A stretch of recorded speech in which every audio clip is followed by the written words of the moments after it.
ça peut être comparé carrément à une bombe atomique, parce que une seule vidéo peut impacter le monde entier. Mais il y a aussi le côté négatif où je trouve que ça cause énormément d'anxiété. On a tendance à constamment se comparer aux autres. On a aussi on appelle, on a des pulsions dans le sens où on a envie d'acheter ce que les autres ont. On a envie de se refaire tout le corps, toutes ces choses-là.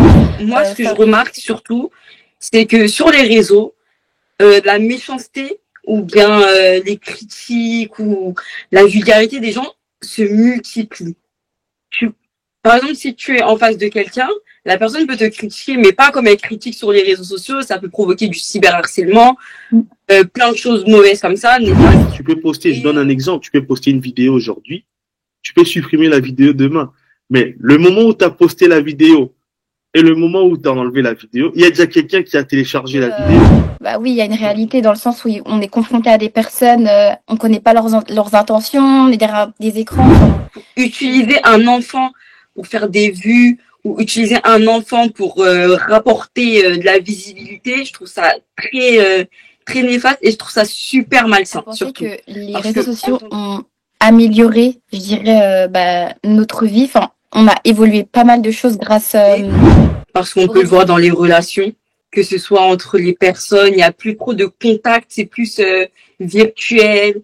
Il y a des gens mauvais, des sociopathes, des psychopathes qui peuvent se cacher derrière des écrans et nous on le voit pas vu qu'on est. En fait, on favorise les relations avec des personnes qu'on ne connaît pas sur les réseaux sociaux que plutôt que faire connaissance avec d'autres personnes dans la vraie vie, à l'extérieur. Parce que ça nous apporte des bonnes choses, mais aussi des mauvaises choses à côté. Moi, je trouve que au niveau des causes sociales, au niveau des causes sanitaires, enfin toutes ces choses-là, moi je trouve que oui, ça nous a fait avancer pas mal de choses. On a pu mieux s'instruire, mieux comprendre des choses. Si c'est utilisé de la mauvaise manière, ça peut avoir un impact très important. Et on parle aussi du monde entier. On est informé à temps réel. Donc c'est-à-dire que la chose qui se passe maintenant, on a la possibilité de suivre la chose en direct, de voir la chose, comment ça se déroule. On peut entrer dans les coulisses sans pour autant se déplacer. On est là, mais on voit tout ce qui se passe. Bonsoir tout le monde, bonsoir, bienvenue sur Terre Africa. Nous sommes là encore ce soir pour parler, pour débattre, parler d'un sujet encore très important qui touche la société. Donc ce soir, notre sujet, c'est l'impact des réseaux sociaux sur la société, bon ou mauvais. Donc je suis pas seul, je suis avec Antonia et je suis aussi avec Plamedi qui est là avec nous. Donc bonsoir Antonia, ça va? Bonsoir, ça va bien et toi? Bien, ça va, tout va bien. Bonsoir Plamedi, tu vas bien? Ça va bien aussi et toi? Bien, tout va bien, ça va. Donc en tout cas, déjà pour commencer, je remercie toutes les personnes qui nous suivent. Donc je sais pas si vous avez eu le temps de regarder les vidéos qu'on a faites ensemble pour voir les commentaires, ainsi de suite. Il y a eu des réactions et tout ça. Donc on demande encore aux gens qui nous suivent de participer, de s'abonner, de commenter, d'être là, de nous suivre. Donc parce qu'on va continuer à évoquer plusieurs sujets, pendant nos émissions. Donc ce soir, on va droit au but. Notre sujet, c'est l'impact des réseaux sociaux sur la société, bon ou mauvais. Donc, à qui la parole? Je donne la parole à qui? Je sais pas qui est prête à se lancer ce soir. Antonia, je te laisse.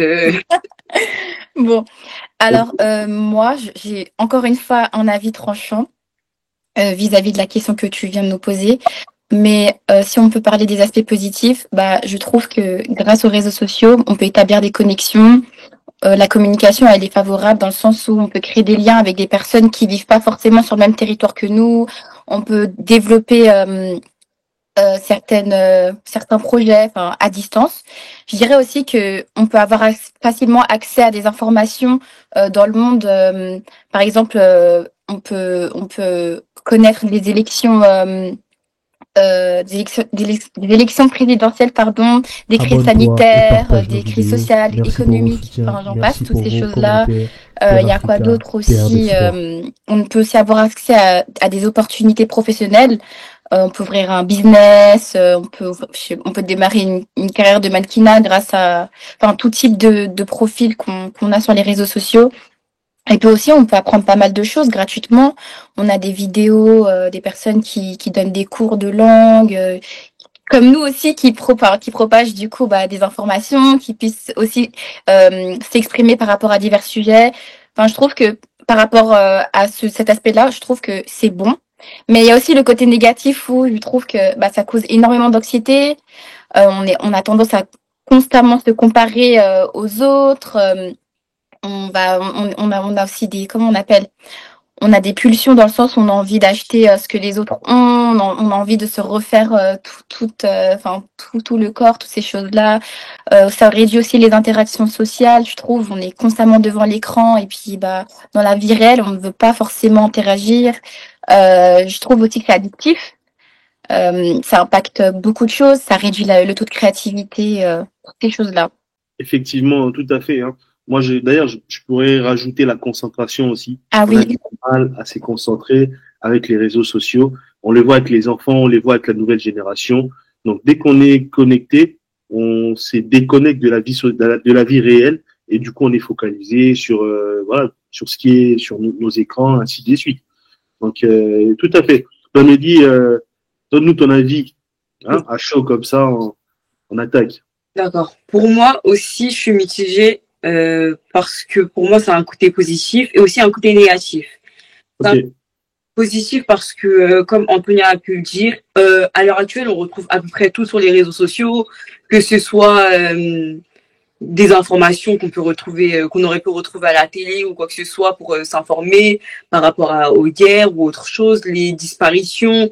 On peut retrouver énormément de choses et en fait, c'est beaucoup plus accessible.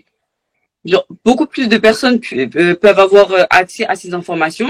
Du coup, je pense que c'est pour ça que les gens préfèrent maintenant suivre l'actualité sur les réseaux, sur TikTok, Twitter, que de suivre directement à la télé, sachant que sur les réseaux sociaux aussi, il y a énormément d'avis partagés par rapport à ça. Après, je pense qu'Anthony a dit à peu près tous les points positifs.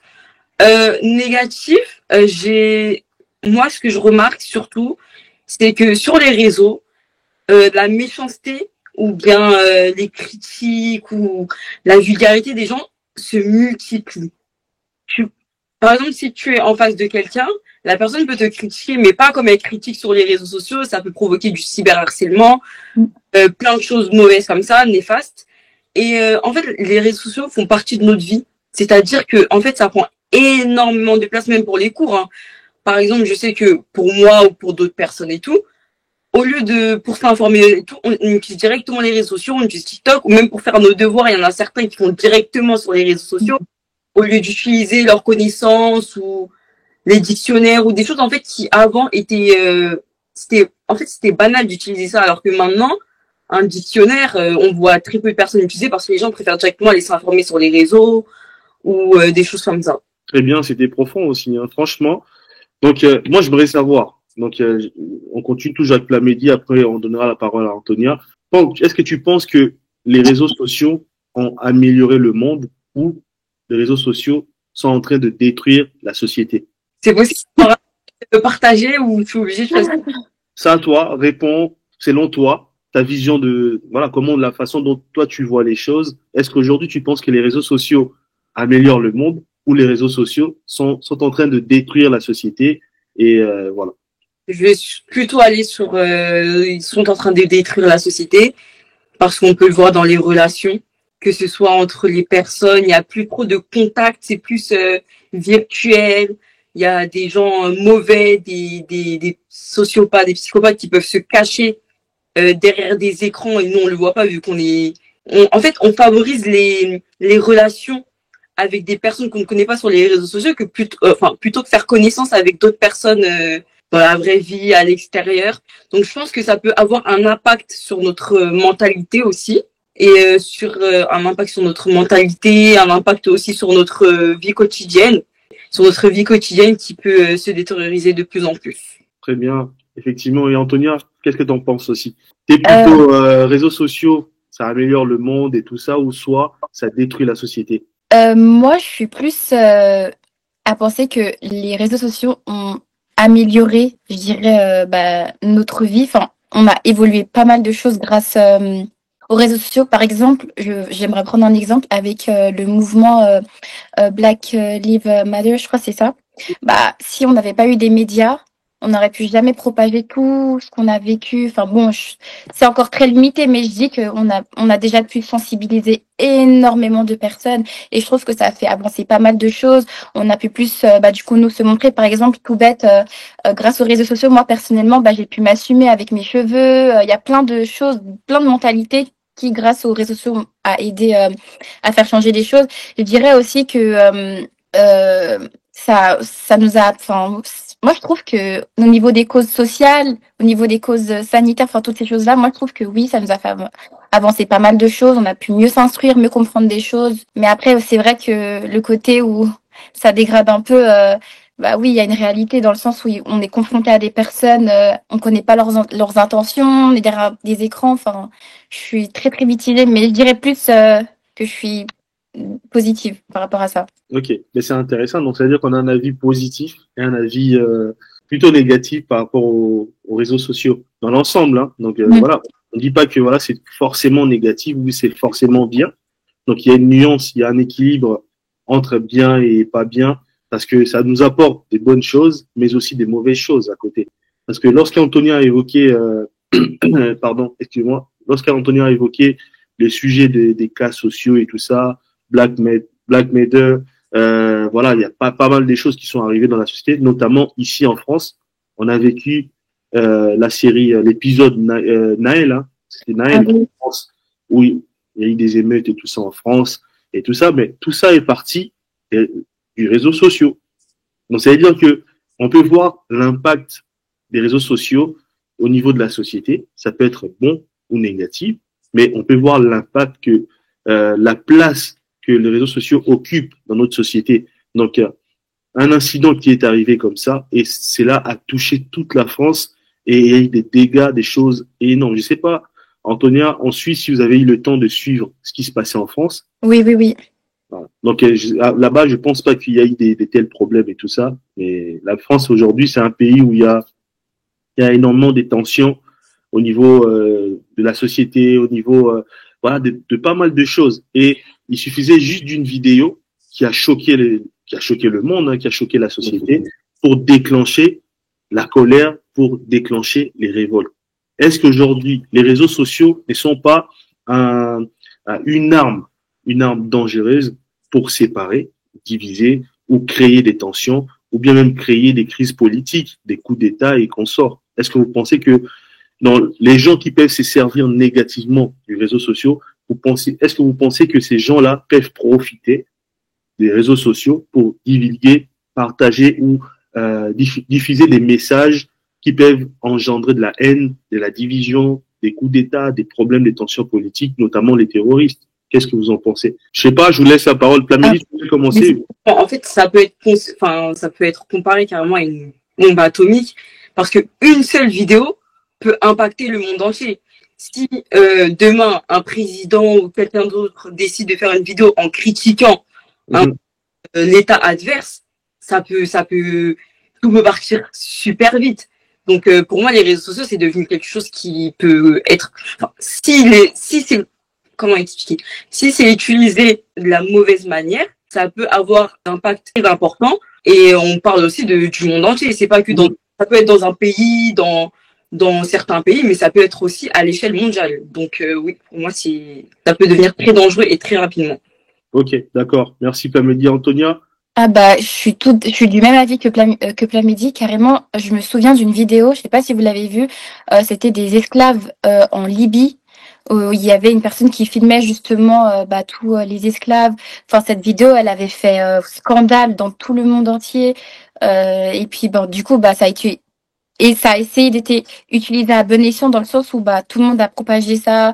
On a voulu du coup les aider et tout, mais bon, après je sais pas si les choses elles ont changé depuis, mais c'est vrai que oui, je suis totalement d'accord avec Plamidi. Très bien. D'ailleurs, moi je pense que les réseaux sociaux nous ont permis à avoir accès facilement à l'information. Oui. On est informé à temps réel. Donc c'est-à-dire que la chose qui se passe maintenant on a la possibilité de suivre la chose en direct, de voir la chose, comment ça se déroule. On peut entrer dans les coulisses sans pour autant se déplacer. On est là, mais on voit tout ce qui se passe. Je reviens encore à l'épisode Naël et tout ça. Quand il y a eu des manifestations, quand il y a eu des émeutes et tout ça en France, on voyait les gens qui allaient voler, les gens qui allaient piller des magasins, en train de se filmer. Là, je vais me poser la question, est-ce que les réseaux sociaux ne nous enlèvent pas un peu, voilà, le côté intelligent, ou bien le côté où on s'y croit vraiment que on est dans un film, on est dans un monde qui n'est pas réel? Parce que moi, j'imagine mal, je vois mal quelqu'un qui est en train de piller, qui se filme, quelqu'un qui est en train de voler, qui se filme. J'ai même vu un monsieur qui était en train de taper son enfant de 9 mois parce que l'enfant n'arrivait pas à marcher. Je ne sais pas si vous avez vu cette vidéo ou pas. Oui.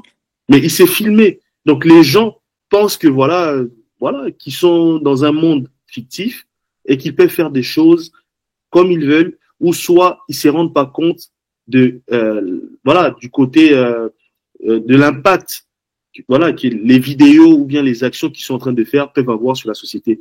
Vous en pensez quoi en fait sur ces côtés où on voit que les gens sont un peu inconscients par leurs actions lorsqu'ils sont dans les réseaux sociaux? C'est vrai qu'il y a certaines personnes qui savent pas discerner le monde fictif et le monde réel, mais je pense qu'il y a deux sortes de réactions. Il y a des personnes qui font ce genre de choses-là pour pouvoir provoquer, pour pouvoir obtenir de la visibilité. C'est comme ça. Et il y a aussi d'autres personnes, c'est parce que en fait sur différentes plateformes de réseaux sociaux, et en fait, dépendamment de la durée de la vidéo, on peut obtenir une rémunération, pardon.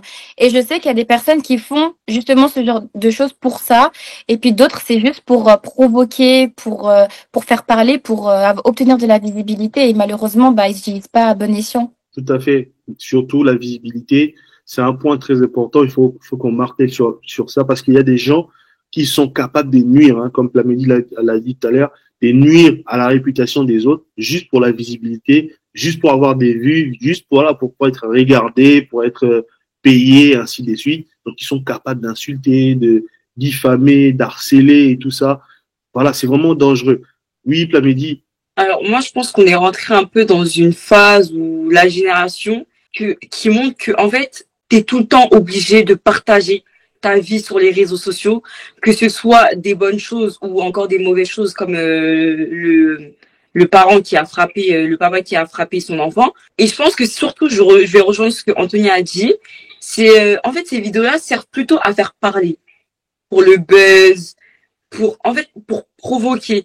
Et je pense que les gens ne se rendent pas compte de l'impact que ces vidéos peuvent avoir, que ce soit maintenant ou plus tard. Si les autorités tombent sur ce genre de vidéos, ils peuvent très bien enlever la garde de l'enfant. En fait, je pense que quand ils postent, ils sont plutôt inconscients. Ils pensent plus aux vues, à l'argent, aux réactions, mais ils pensent pas aux conséquences qui peuvent suivre plus tard à cause de ce comportement plutôt. Oh là là, aujourd'hui j'aime trop ces sujets parce que là je sens que j'ai des questions et tout ça. Je peux vous bombarder là parce que je vais tout doucement. Qu'est-ce que vous pensez de l'exposition des enfants sur les réseaux sociaux? Et on remarque qu'aujourd'hui les parents mettent en avant des enfants sur les réseaux sociaux parce que c'est mignon un enfant, parce qu'un enfant peut faire quelque chose et que les gens seront facilement séduits, ou ils seront facilement attirés par l'enfant qui parle pas bien ou qui parle bien, qui danse bien, qui parle comme un adulte. Parce qu'on a vu des phénomènes où on a vu des enfants qui, je sais pas, il y avait un enfant congolais, je crois, qui parlait sur les réseaux. L'enfant en question parlait comme un adulte, comme une adulte de 30 ans et tout ça, et ses parents étaient en train de rigoler, et en plus ça fait le buzz, ça tournait la vidéo, les gens regardaient, ainsi de suite. Est-ce que vous pensez c'est bon ou c'est pas bon d'exposer les enfants sur les réseaux sociaux? Alors moi je suis pas contre, mais pour moi c'est dangereux, surtout quand c'est des bébés ou des enfants qui ne sont pas encore conscients de ce qui se passe. On ne sait pas qui regarde nos vidéos, on ne sait pas ce que les personnes derrière leurs écrans font avec les vidéos de nos enfants. Donc c'est vrai que moi j'ai rien contre les personnes qui postent leurs enfants, je suis pas du tout contre ça, mais il faut faire attention et il faut pas non plus abuser. pour moi, tu peux poster quelques photos, ok, mais après, utiliser un enfant pour faire des vues ou utiliser un enfant pour rapporter de la visibilité, je trouve ça très néfaste et je trouve ça super malsain, surtout. Parce que en tant que parent, on est censé, moi pour l'instant je suis pas encore parent, mais les parents sont censés protéger leurs enfants, sont censés faire attention à ce qu'ils postent par rapport à leurs enfants, sachant que plus tard quand l'enfant va grandir et qui va retrouver des photos ou qui n'était pas du tout d'accord, mais que ça va le suivre. Parce qu'en fait, il n'a pas décidé, lui, d'être sur les réseaux sociaux. C'est les parents qui ont pris ce choix. Et ben après, c'est l'enfant qui va devoir assumer le choix qu'il n'a même pas eu l'occasion de prendre, en fait. Moi, en fait, je trouve que ce soit un enfant ou un adulte, dans tous les cas, on est exposé, du coup, à notre vie personnelle. On peut, dans tous les cas, comment dire, on peut dans tous les cas être confronté à diverses personnes avec des intentions malsaines et tout. Mais c'est vrai que par rapport à un enfant, je me dis que il a rien demandé, il sait pas ce que c'est. Et puis c'est à nous de faire en sorte que l'enfant soit pas exposé à des choses malsaines, comme tu dis, plein midi. Mais surtout que en fait, c'est à nous de prendre les décisions et que toutes les décisions qu'on prenne, qu'on fasse envers eux, que ça les impacte pas plus tard non plus. Mais après, dans tous les cas, que ce soit un enfant, que ce soit un adulte, je trouve que ça revient au même, malheureusement. Mais c'est vrai que juste au niveau au niveau du discernement, c'est vrai que l'enfant n'a pas, alors que l'adulte là, il est conscient de ce qu'il fait.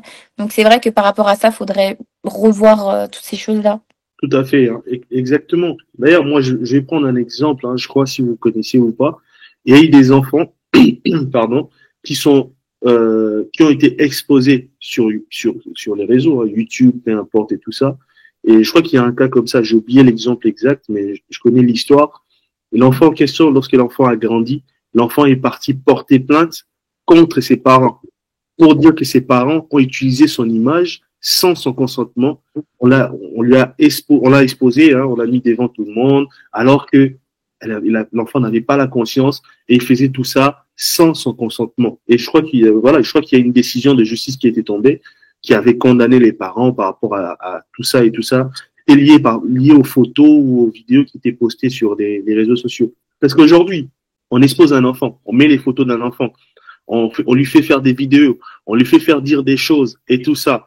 Est-ce que l'enfant en question va supporter de revoir ces images-là plus tard à l'école, oui ou non? Parce qu'aujourd'hui, c'est bien, les réseaux sociaux, les choses restent dans le temps. C'est un autre monde, hein. Tu peux poster, je donne un exemple, tu peux poster une vidéo aujourd'hui, tu peux supprimer la vidéo demain. Mais le moment où tu as posté la vidéo et le moment où tu as enlevé la vidéo, il y a déjà quelqu'un qui a téléchargé la vidéo. Donc, quelqu'un a déjà, la trace quelque part dans son téléphone, dans son ordinateur, et ça devient une preuve contre toi, que ça soit dans le bon sens ou dans le mauvais sens. Les choses vont vite. Une fois que tu postes, une fois que tu tiens un propos ou bien un langage qui est déplacé ou autre, quelqu'un peut s'en servir contre toi.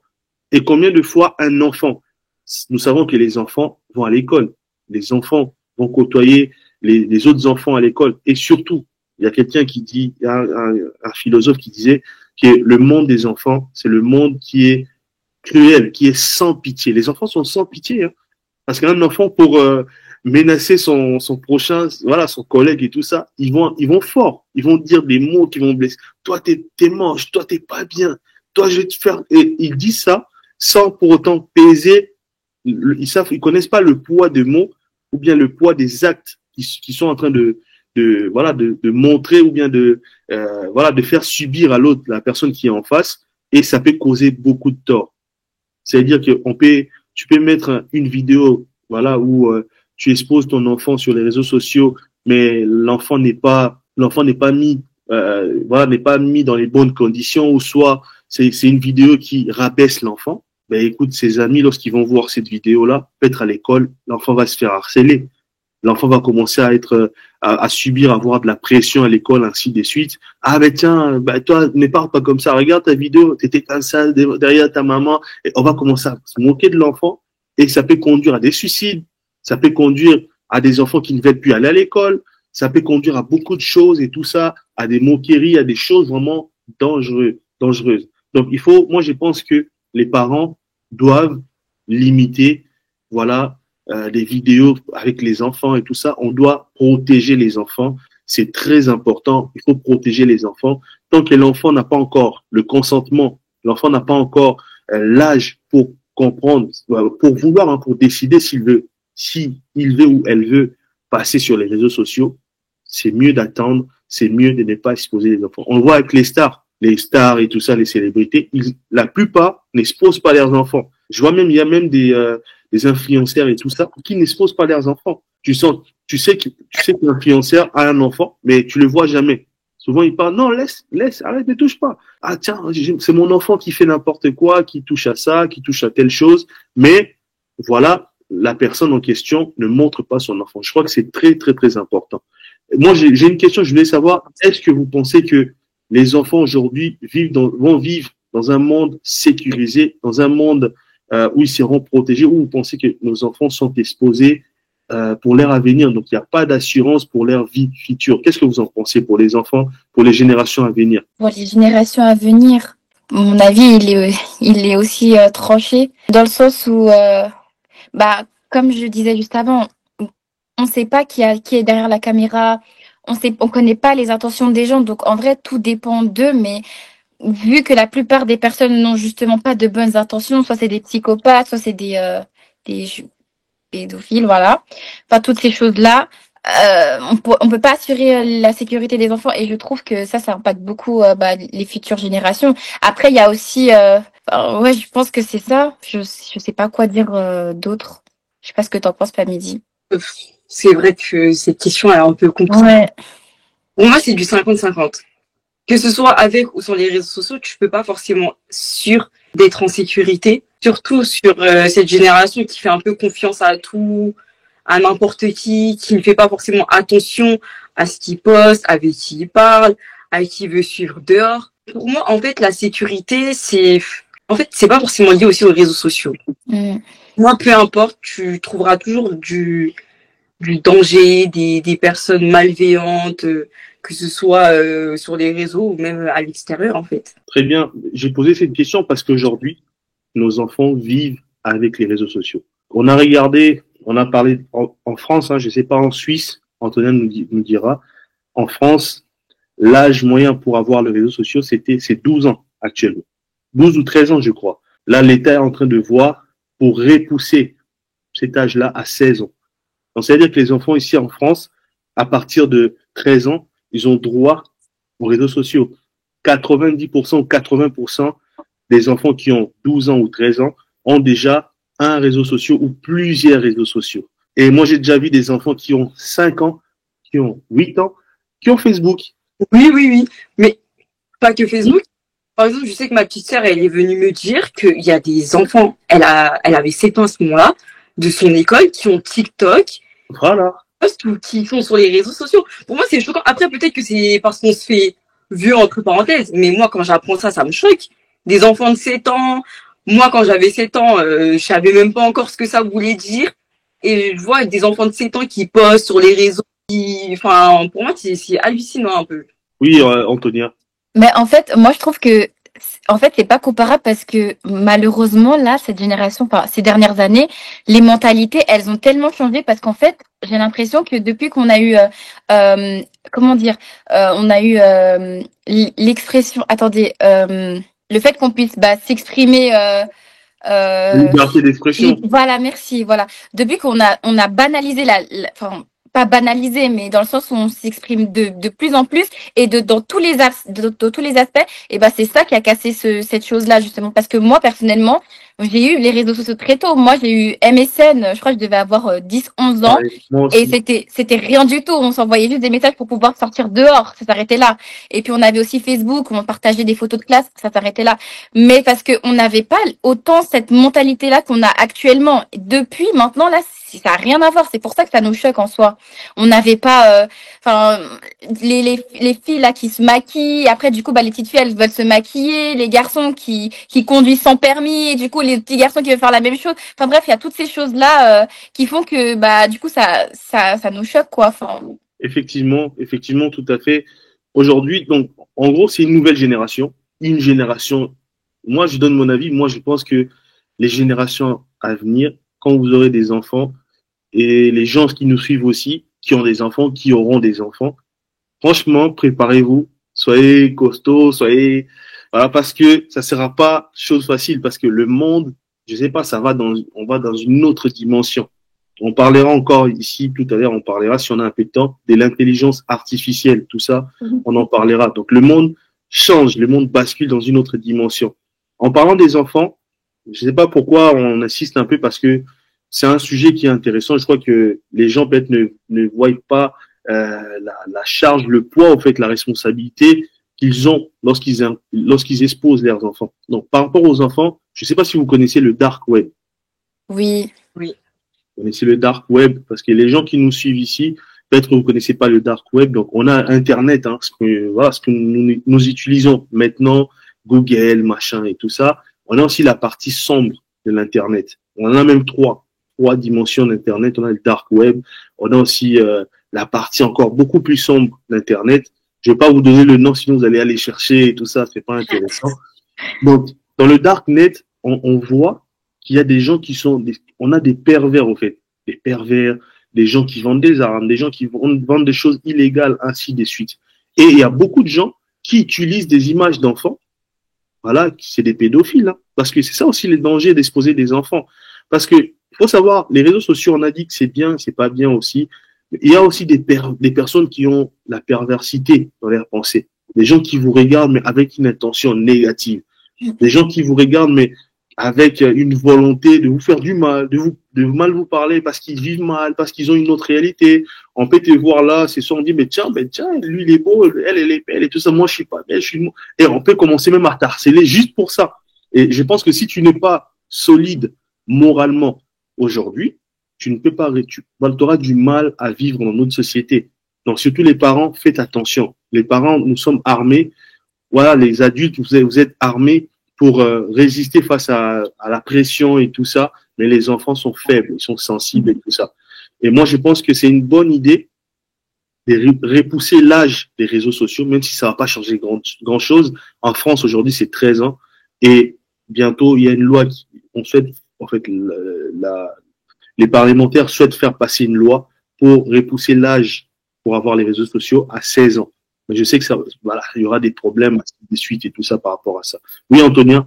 Mais dans tous les cas, même si il repousse du coup, l'âge, il y a des usurpations d'identité. Donc, même si un enfant a 13 ans, il pourra dire qu'il a 16 ans, qu'il a 18, ça, il y aura toujours, malheureusement. Donc, il faut vraiment qu'il trouve une solution par rapport à ça. Est-ce qu'il pourrait peut-être demander des passeports, peut-être demander des cartes d'identité pour pouvoir s'identifier, peut-être demander des adresses, des attestations de résidence, je sais pas. Ce serait peut-être une bonne chose, mais sinon, si c'est que pour, juste mettre sa date de naissance sur les réseaux sociaux, c'est facile, tout le monde peut usurper ça. Donc, franchement, ça, c'est encore un vrai sujet, parce que est-ce que les gens qui créent les réseaux sociaux ne facilitent pas trop la tâche ou ne facilitent pas trop l'adhésion dans les réseaux sociaux? Qu'est-ce que vous en pensez, Flamédi?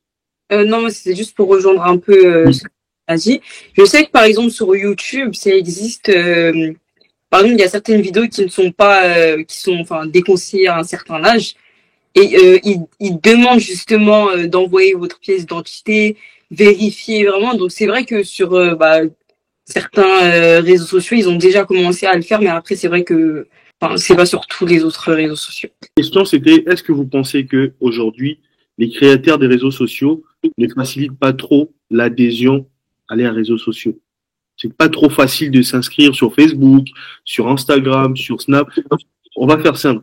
Dans tous les réseaux sociaux qu'on a, par exemple, pas tous, mais les principaux, Snap, Instagram, TikTok, Facebook, Twitter aussi, hein. Aujourd'hui, c'est X.